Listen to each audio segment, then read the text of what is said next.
Mami, Daddy, bilhan niyo ako ng bagong toy sa mall ha pagdating natin doon. Oo naman anak, lahat ng gusto mo, ibibigay ko. Daddy, gusto ko yung malaki. Yung nawawala ka na kumain Yung kasing laki ko. Kasama pala ni Valerie. Tao po! Tao po! Nasaan na kaya si Megan? Tao po! Tao po! Ano, may tao? Baka nakita na si Megan! Bakit Tao na po! naman yan? Iyan! Tao po! Sino yan? Junjun, nasaan si daddy mo? O bakit, Wakan? Bakit mo siya hinahanap? Nakita ko yung kapatid nyo, tsaka yung mami nyo. Tapos kasama niya yung bago niyang asawa. Ano? Kailangan itong malaman ni Daddy Kuya Junjun. Kaya mabilis na pumunta ako agad dito. Daddy! O ano yun? Megan, nakita daw ni Joaquin na kasama si Mami. Ano? Sinasabi ko na nga ba? Nandyan pa ba si Joaquin? Opo, Daddy, kausap niya si Kuya Junjun nandun po sa labas. Joaquin? Saan mo nakita si Megan? Doon po sa Calvario. Naglalakad po sila. Sinasabi ko na nga ba eh. Walang iya talaga yung Valerie na yan. Joaquin, alam mo ba kung saan sila pumunta?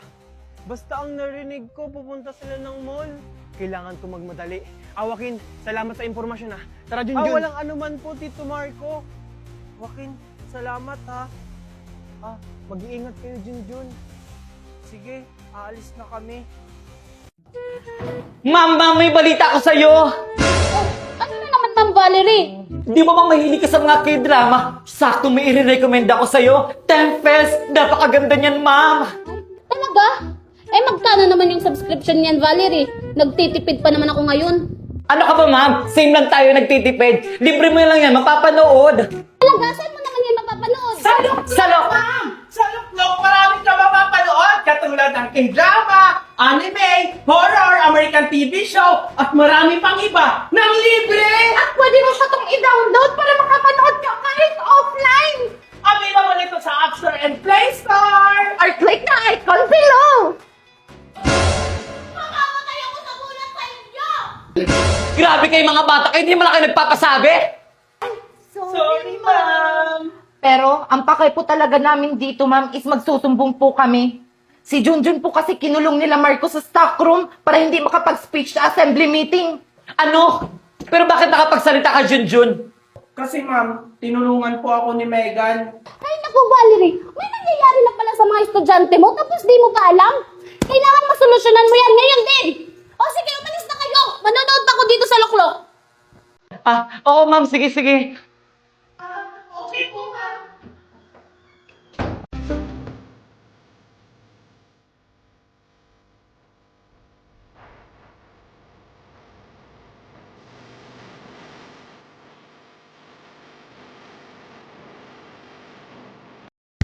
Kadang itu kami sekarang kami malah iki ano bos iki Anong pangarap mo sa buhay mo? Ha? Itatanong ko to sa kanila. Marco! O ano yun, Megan? Anong pangarap mo sa buhay mo? Ha ako? Maging businessman. Ikaw, Tasha, anong pangarap mo sa buhay mo? Ako, mag-shopping sa mall. Ikaw, Junjun. Ako? Yung mga pangarap nyo, natupad ko na! Oo, maglaro lang kayo ng Dream Factory sa WePlay! So, ito yung bagong laro guys sa WePlay na Dream Factory. Nakakala mo ba ay ikaw ang may-ari ng shop na to? Na ito guys, na Dream Factory ay nagbebenta ka ng mga damit na parang sa mall. Talaga? Ayan guys, ayan. Ito guys is makikipag-deal yung customer na kung magkano. At ito guys, pagkatapos niyan is isisiwing na siya. Gagawin na siya, paplansyahin, tapos i-repack at ibibigay sa customer. Ganun lang guys na anhin mo yung ikaw ang may-ari. Ang galing. At pag natapos mo yun guys, yun ikaw na magpapaganda sa iyong shop. Siyempre para maraming bumili. Ang galing, wow. Ayan guys, at nag-hide na ako dito kasi kaya ko na eh. Maraming bumibili. Maganda yung ano po ganyan guys. O diba? So ayan guys, tuloy-tuloy lang ang trabaho natin at para tayo ay makapag-hide at makapagpahinga. Ayan guys, pag natapos natin, hide naman tayo ng iba na taga-tahi, taga-plansya na at tayo yung nakaupo na lang. Hindi nga, totoo yan. Ayan guys, magbabago tayo ng damit para naman ay bago yung ibenta natin. So hanggang sa dumami yung ibenta natin guys. Ganun lang. Ano pang ginagawa nyo? Ilaruin nyo na tong Dream Factory sa WePlay. Huy! Sige, galing mo. Wow. Oh, gising ka na pala, Tasha! Anong iyakad, Junjun? Pakawalan ako dito! Ano ako tanga para pakawalan kita? Tasha, nung tinali mo ko, naawa ka ba sa akin? Di ba hindi? Pues ngayon, ikaw naman yung magmamakaawa sa akin. Hindi pa tayo tapos, Megan! Pagbabayaran mo to! Ah, talaga ba? Saan mo manhimik? Anong babitaan mo? Di ba? Ganitong ginawa mo sa akin. Kaya pa ba? Ano ba yan? Kulang pa yan. Dapat ganito, oh. Oh, walang hiya talaga kayo! Pagbabayaran niyo itong dalawa! Anong kabayaran pinagsasabi mo? Tandaan mo, ito yung kabayaran sa mga ginawa niyo sa amin. Oops! Nag-uumpisa pa lang kami. Di ba, Junjun? Unang kabahan, Tasha. Hello! Anong gagawin ko? Gutom na ako.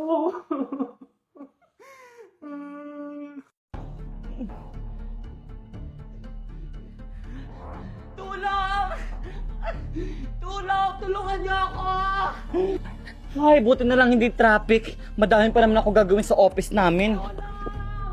Teka, ba't parang may sumisigaw sa stock room? May tao ba dyan? May tao! Tulong! Tulungan niyo ako dito! Tulong! Alam mo, humingi ng tulong! Tasha! Ma'am Valerie, tulungan niyo po ako! Ano nangyari sa'yo? Tinali po ako dito! Diyos ko, kung bata ka! Tasha, ano nangyari sa'yo? Sino gumawa sa'yo yan? Basta po, ma'am. Thank you po, ma'am, dahil dumating po kayo. Walang anuman. Ang importante, ligtas kayo. Okay lang naman po ako.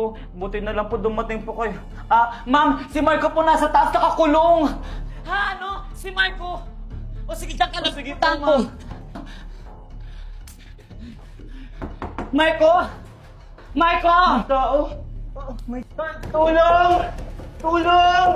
Marco! Tulong! Marco! Okay ka na ba, Marco? Okay lang Mukhang po. nanghihina ka. Kailangan mong dalhin sa klinik.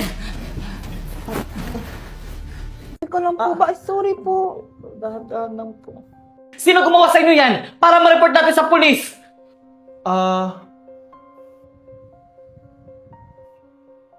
Hindi po namin kilala, ma'am. Basta ang alam namin, dinukot kami tas nilagay kami sa stock room. Ano? Ano kayo pake nila sa inyo? Hindi ko po alam, ma'am. Pero ang alam namin, malaki ang galit nila sa amin. Ganun ba? Magdoble ingat kayo dahil magpapaimbestiga tayo. Junjun, Megan, wait lang! Moy, bakit? May sasabihin ako sa inyo, alam niyo na ba yung balita? Ha? Ano balita? Ano ba naman yan? Yung about kay Tasha at kay Marco. Oh, anong meron kay Marco at kay Tasha? Nabuntis pa ni Marco si Tasha? Joke lang. Megan, yung bibig mo! Hindi! Nakidnap sila Tasha at Marco. Nilagay sila sa stock room sa school natin. Buti na lang maagang pumasok si Ma'am Valerie. Kaya nakita niya sila. Ano? Grabe naman yung nangyari kay Marco at Tasha. Lo, kawawa naman sila. Ano nang kalagayan nila ngayon? Ayun, nasa clinic sila, ginagamot. Tsaka narinig ko kanina na isang buwan silang hindi papasok. Ganun ba? Mabuti na yun para ligtas din sila. Oo nga eh. Oh, dyan lang kayo ha. Magpahinga lang kayo saglit at susunduin kayo ng mga guardian nyo. Thank you po, ma'am. Thank you po, ma'am. Okay, iwan ko muna kayo dyan. Ano nang plano natin, Tasha? Hindi pwedeng hindi tayo makabawi. Talaga? Lintik lang ang walang ganti. May naisip ako. Ano naman yung naisip mo, Valerie? Basta, dami-dami na to. Ma'am, kamusta na po yung anak ko? Okay lang ba siya? Asan ba siya ngayon? Kagabi pa akong hindi makatulog kakaisip sa kanya. Oh, wag na po kayo magpanik, mami. Okay na po yung anak nyo, nasa klinik na po. O sige po ma'am, pupuntahan ko na po yung anak ko sa clinic. Sige po, mag-iingat po kayo. Marco! Marco! Mama? May seductive mother? Oh anak, this is me! Your seductive mother!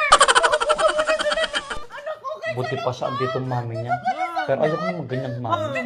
walang masamang nangyari sa'yo. Pagbabayanan nila ang ginawa nila sa anak ko! Tara na anak, umuwi na tayo. Teka lang, Tasha, okay ka lang ba dito? Okay na po ako, tita. Parating na rin po yung guardian ko. Mabuti naman kung ganun.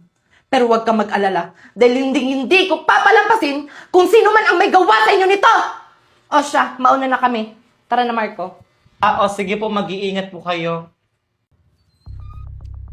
Jinjin, andyan ka na pala. Nabalitaan ko yung issue niyo sa school. Yung kila Tasha at Marco. Grabe yung nangyari sa kanila. Kumusta na kaya sila? Grabing chismosa mo talaga, mami, no? Okay lang naman sila. Deserve naman nila yun.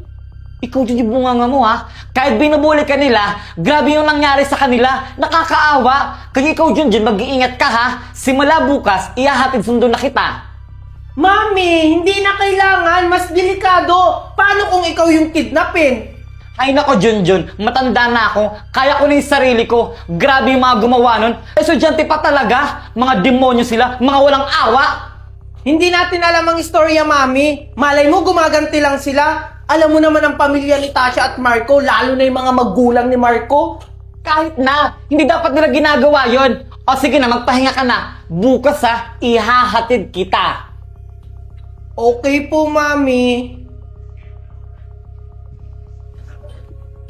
Sige na anak, pumasok ka na. Yung baan mo nasa bag mo. Sige po, thank you po, mami. Sige. Mag-iingat ka po. Sige, bye. Si Mrs. Cabral. Mrs. Cabral! Buti naman okay na yung anak mo. Grabe pala nangyari sa kanya. Mami, tara na! Wait lang, anak. Napaka-chismosa mo naman. Siguro ikaw yung may pakana sa pagkidnap sa anak ko, no? Grabe ka na, Miss Cabral. Ako magagawa ko yun. Pero yung anak mo na... Ay, Mami, tara na nga, wag mo nang patulan yan. Mami, tara na! Kaya na ganyan nangyayari sa kanila. Ang sama-sama ng ugali. Anak, wait lang. Ano yung sinasabi mo kanina na hindi mo na ituloy? Wala po yun, Mami. O sige, tara na, Mami, kasi baka hinahanap na tayo ng principal. Okay, Junjun, pinatawag kita dahil napagdesisyonan namin na hindi na namin ilalabas ang resulta ng botohan dahil ikaw na ang tatanghaling bagong presidente ng school natin. Talaga po, ma'am. Pero alam na po ba ni Marco? Alam na din ni Marco at ng mga magulang nila dahil napagdesisyonan muna nila na hindi muna papasok sa school para sa kaligtasan ni Marco. Talaga po, ma'am. Maraming salamat po. Pangako ko po niyan, ma'am, nagagampanan ko po ng mabuti ang tungkulin ko ng pagiging presidente ng school natin. Alam ko naman, Junjun, na may tiwala ko sa'yo. So, paano yan? Good luck and congratulations sa'yo, Junjun. Mami, may good news po ako sa'yo. Oh, talaga anak? Ano yun? Ako na po yung presidente ng school namin. Wow! Talaga ba, anak? Congratulations sa'yo! Kasi po, mami, hindi po muna papasok si Marco sa school. Mag-own study daw po muna siya dahil sa nangyari. Kaya ako po yun ginawang presidente ng school namin. Talaga ba, anak? Sobrang proud na proud ako sa'yo. Dahil dyan, pagluluto ka na ng paborito mong pagkain. O sige na, mag-bihis ka na. Magpe-prepare lang ako dito. Talaga po, mami. O sige po, excited na po ako. Walang niya talaga yung Junjun na yan. Siya pa talaga tuloy yung naging presidente ng school natin. Hindi ako papayag, Mark, kung hindi tayo makakagante. Siyempre naman, damay-damay na to. Idadamay din natin, pati mama niya. So ano yung plano natin? May plano na ako, Tasha. Eh di maganda kung ganun. Excited na akong gumanti kay Junjun at kay Megan. Oh, kumalma ka. Mas grabe yung gagawin natin kaysa sa ginawa nila sa atin. Kung ano man yung gagawin, Marco, excited na ako at di ako makapaghintay. Marco, come here na. O paano ba yan, Tasha? Tinatawag na ako ni Mami. Bye, Marco! Mukhang maganda yung plano ni Marco.